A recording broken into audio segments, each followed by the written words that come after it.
both the lieutenant and the individual that was sent up there, who was a very close friend of mine, had got blown up by artillery. Something like that hit me right here. Hello and welcome to this episode of the Veterans History Project, Santa Clarita Valley Edition. The Veterans History Project is an initiative of the American Folklife Center at the Library of Congress. The Santa Clarita Valley Edition is spearheaded by College of the Canyons in association with Vets Back to the War Zone, the SCV Senior Center, and SCV TV. The project relies on volunteers to collect the oral histories of U.S. military veterans and support personnel who served in active war zones. My name is Christine Bitter. Today is October 5th, 2009, and my guest today is Bernard Katz, a veteran of the Korean War. Hi, Bernie. Thank you for being here with us today. I'm very glad to be here. Thank you very much. Okay, well, let's start at the beginning and tell me, were you enlisted and the circumstances around that? Okay, my mother had passed away when she was 45 years old, and I was with my dad, and when I graduated high school, and by the way, I have a brother who was 9 years older than I am, who had been in service, but he lives in Florida. And my dad and I, my brother, all discussed what I should do. Here I am, 18 years old. I know they're going to get me. The Korean War was already on. So I said, okay, I'm going to enlist. Okay. I enlisted and went to Fort MacArthur in San Pedro for my orientation, and then moved up to Camp Roberts, Central California, for my basic training. At the end of basic, I was put into the Quartermaster Corps. When were you deployed to Korea? In 1951, yes, ma'am. 1951, okay. Yes, ma'am. Tell me about your circumstances when you first arrived. What were your duties, and tell me a little bit about When I first arrived, I was assigned to a field artillery rocket battery. And by that, I mean, we were a 105 howitzer and a rocket. Tell me about using those two guns. When was the first time that you used them in battle? The first day I got there. The first day, okay. Tell me about that day. It was an experience that I don't think anybody will ever forget. Okay.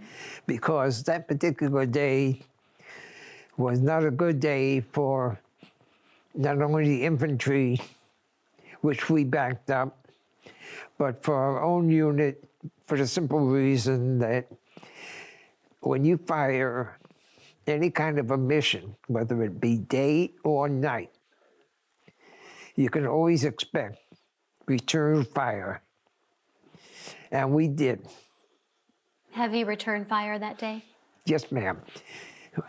We basically, evidently things were getting pretty bad up on the infantry line. So we were out almost all day and all night. Okay. 24 hours for that? Not quite, but it seems like it. What were your first impressions of the casualties you saw that first day? What was your mindset when that day was over? I really didn't see too many casualties at the time. But as the days and the weeks progressed, I saw casualties not only in my own unit, but I saw casualties from the infantry and other units also. And if I may emphasize, I'd like to say congratulations to the Air Force. If it wasn't for the Air Force giving us the backup and cooperation, a lot of things would have gone down which we never would have been able to participate in. It would have been even worse? It would have been worse, yes, ma'am. How did the Air Force help you that day? Or in the course of as a backup, like a backup unit. Okay. They came in support. And between the artillery and the Air Force, we kind of tamed things down a little bit. Okay. Were there moments that you had to retreat? Would that things got too heavy, fire got too heavy, and you had to retreat back? Would that Yes, happen? ma'am. In the year I was in Korea, I would say that we retreated at least 4 or 5 times. Okay. And then when we did retreat, we joined up with the infantry and other units and pushed on back. Okay. Upon pushing back, we found that much of our equipment was still intact. Well, we couldn't pull out because when you're retreating, you may only have a minute to get out. But most of the equipment that we did have had been retrieved. We did lose some, but thank God we were able to get back into our own positions and start working hand in hand with the infantry, with the Air Force, and other units that were in the area. When you had to retreat and you knew that you had to move forward again, was it a difficult step after you had retreated to go back to the front lines and to continue fighting? And how did you find the will or strength to go ahead and go forward again and face that Yes, it was very difficult to think about going back. But when you have to think, we are the people that are defending the United States. We are the people that other countries are looking at. We're here to help the world. We're here to help the Koreans regain their country. So in my position, I have a very positive attitude. I always have. And I feel that going back is going to make me feel good, even though I did see casualties, and once or twice I had tripped. But you know, when you're running, sometimes you don't see a brick or a rock or a tree limb. So it was a sense of serving a greater purpose that helped you to push out again when you had to come? Yes, yes. I was thinking about the children in the country, which we'll get into in a while. Thinking about children all over the world. Also thinking about myself when I get back. I'm going to get married. I'm going to have children. These children are going to be part of my experience. What are some of the things that happened that you think people would be interested in knowing about your experience there? Well, first of all, I'd like to say that I was being in the battery, I'll say field artillery battery, we had to learn to be all around. So wherever you were needed, you went to. Okay, so very mobile unit. Be very mobile, yes ma'am.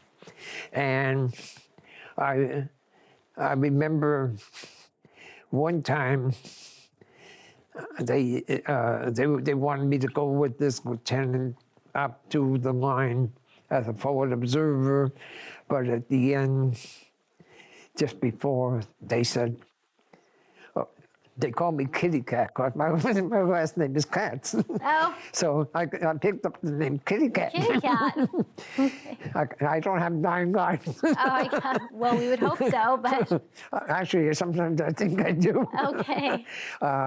Just before we were ready to depart, the lieutenant came and said, kitty cat, we need you more here. We found somebody who has been in, has a little more experience up on the line. Unfortunately, I heard 3 days later that both the lieutenant and the individual that was sent up there, who was a very close friend of mine, had got blown up Oh, really? by artillery. And I'm the kind of person that I make friends very easy. Something like that hit me right here. And it's an experience that for years you'll never forget. I have seen a lot of guys get hit. I would like to say that in my experience in artillery, I've picked up a lot of smoke in my lungs. Okay. Not only from the rocket launchers, but from the Howitzers. Did that cause any health issues later on, or Yes, ma'am. like? I had to go back at least 5 or 6 times to the field hospital. Several times, they couldn't even do anything for me. What were you treated for? What did they try to treat you for? Lung, the smoke had gotten into my lungs. Emphysema, or? Yes, ma'am. I have acquired emphysema quite bad. And back in 95 and 96, somewhere in that area, I did have part of a lung removed because of my smoke situation. And Veterans Affairs helps you with that health condition still today? At the time, I wasn't very into the VA, or Veterans Affairs, sorry. Or administration? And my wife had worked for the LA School Board, so we had another insurance, and they had diagnosed it very, very well. Tell me about the day-to-day conditions there, about eating and sleeping. Tell me a little bit about that. Well, sometimes we would get good food. They would bring it up. We did have some conditions where we had cooks and stuff. And then sometimes we had to have C-Ration. Okay. And C-Rations at times could be pretty good when you're in cold weather. So it was very cold there sometimes? Yes, you have different types of climate, just like you do any place else. You can have cold weather where you'll be so cold, you have frostbite. Were you prepared with shoes and with jackets? Did you feel warmth from your equipment, or? Right. Well, we did have warm equipment, and in some cases, they had to wait and bring stuff up. So we borrow from one another, so to speak. Okay. Were you given any rest time, any R&R time, and what types of things would you do with your friends? Yes, we did have 5 days good old R&R. Okay, where did you go? And we went to Seoul. Okay. And behaved ourselves. Did you? Okay. But I was warned by other service personnel of 2 things. Number 1, watch the people, which I found very friendly. Okay. And be careful, because the North Koreans do infiltrate the line. So you don't know if the man or lady you're talking to is a South or North Korean individual. The families that I met were wonderful. The children were great. And like I say, I'm the kind of person that likes to keep children happy. That's wonderful. I made sure that when I went back, I tried to have enough candy and other things, not only to help the family, but to please the individual Oh, that's wonderful. that I'll be running into. You were talking about how it was important for you to get along with all different types of people.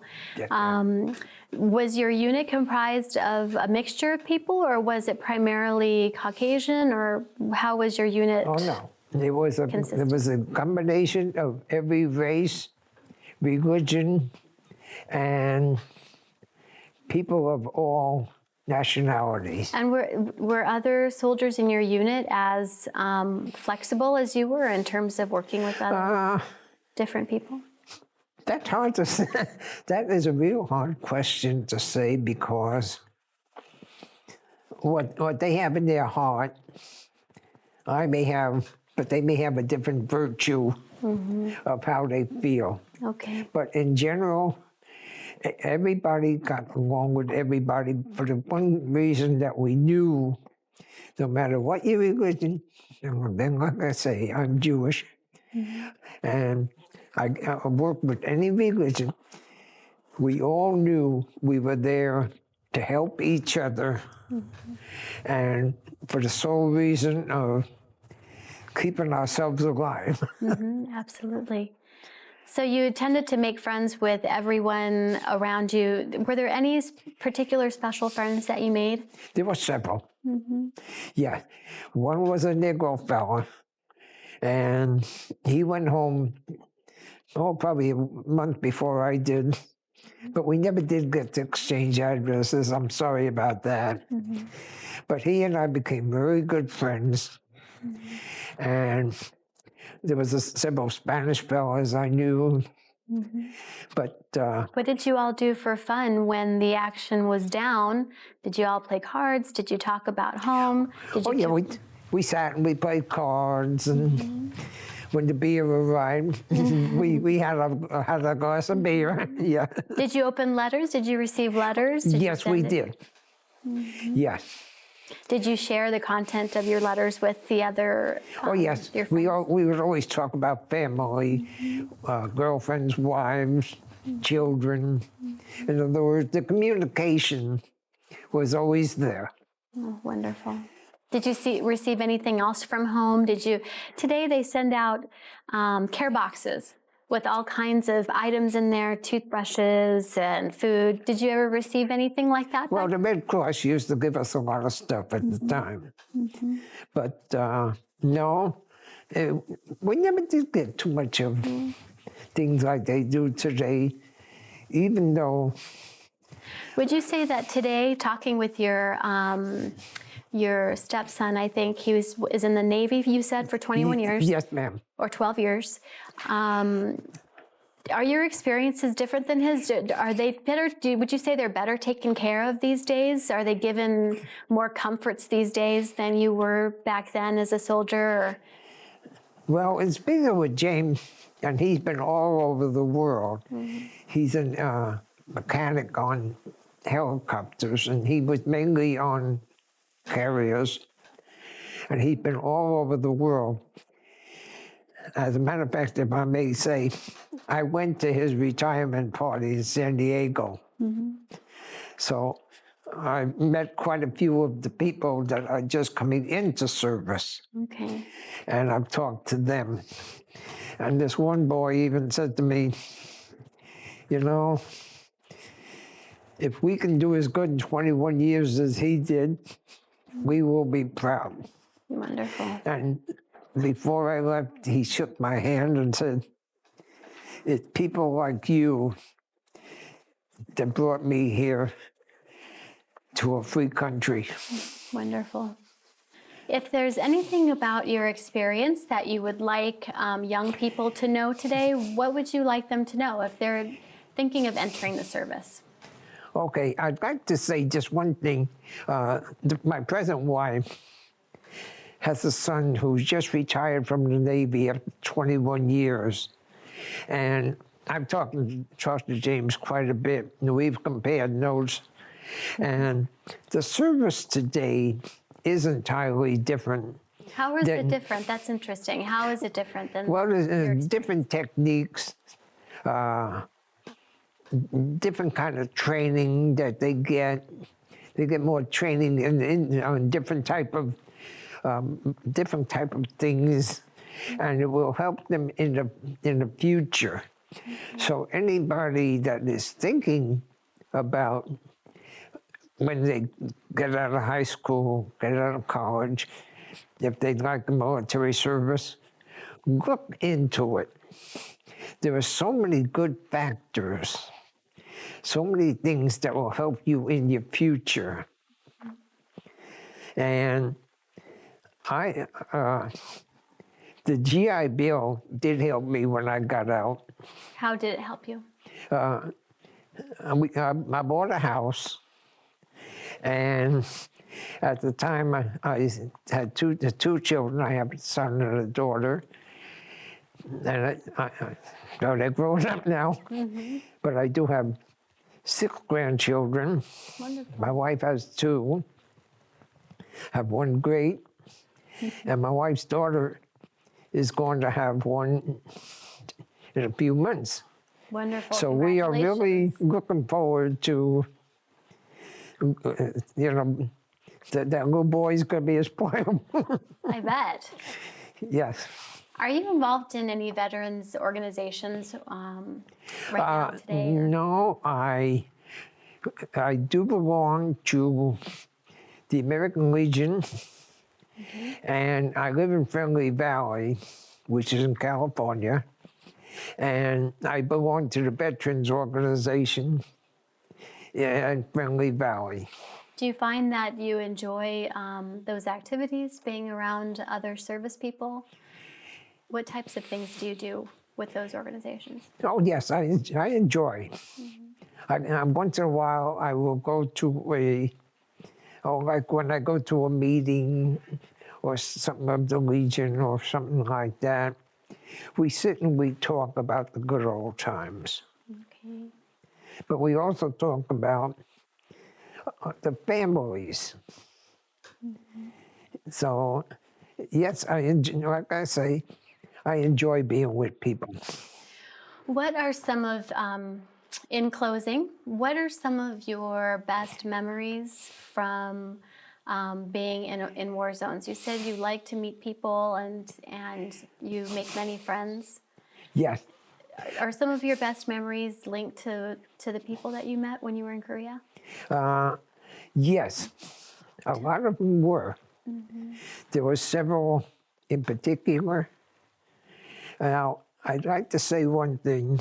Some people say, oh, a person is a Negro, it's Hispanic, or what. I don't consider that. I consider a person a human being, no matter what their race is. I made many, many friends. I lost some friends, but it was an experience that I love. Unfortunately, I've never really kept up with any of them, and I'm still trying to contact somebody from the unit to see. I do know that the Korean, there is a Korean War veterans organization.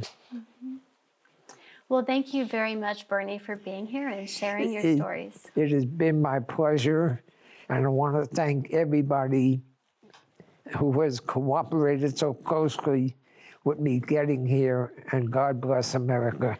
Thank you very much, Bernie. And thank you for watching. If you'd like to see more Santa Clarita episodes of the Veterans History Project, log on to scvtv.com. I'm Christine Bitter, and we'll see you next time.